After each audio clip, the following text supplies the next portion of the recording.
فبأي آلاء ربكما تكذبان؟ اللہ کی محبت کے ساتھ جڑی ہوئی محبت ہے اللہ کے رسول کی محبت، اور پھر تیسری محبت ہے اللہ کی راہ میں جہاد کی محبت۔ اب توحید فی المحبت کے لیے سورہ توبہ کی آیت نمبر 24 جو ہے وہ لرزا دینے والی بھی ہے اور بہت جامع بھی ہے۔ قل ان کان آباؤکم وابناؤکم واخوانکم وازواجکم وعشیرتکم واموال اقترفتموها وتجارۃ تخشون کسادها ومساکن ترضونها احب الیکم من اللہ ورسولہ وجہاد فی سبیلہ فتربصوا حتی یاتی اللہ بامرہ واللہ لا یہدی القوم الفاسقین۔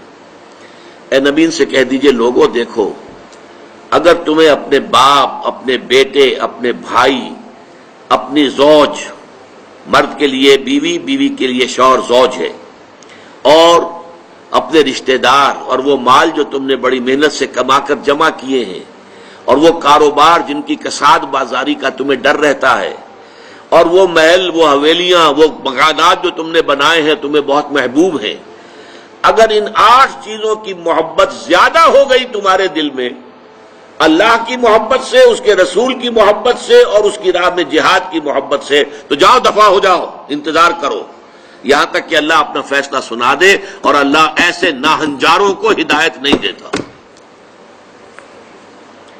8 محبتیں ایک پرڑے میں ڈال لیجئے، باپ کی محبت، بیٹے کی محبت، بھائی کی محبت، بیوی کی محبت، رشتہ داروں کی محبت۔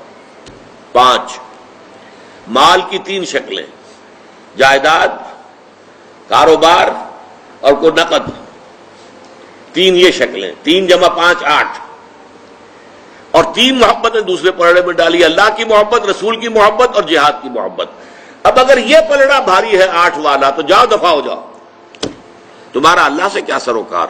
اللہ ایسے ناہنجاروں کو ہدایت نہیں دیتا۔ سب سے پہلے یہ طے کر لو کہ ان 3 محبتوں کا پلڑا نیچے ہونا چاہیے، بھاری ہونا چاہیے ان 8 کے مقابلے میں۔ یہ ہے توحید فی المحبت اور یہ ہے شرک فی المحبت۔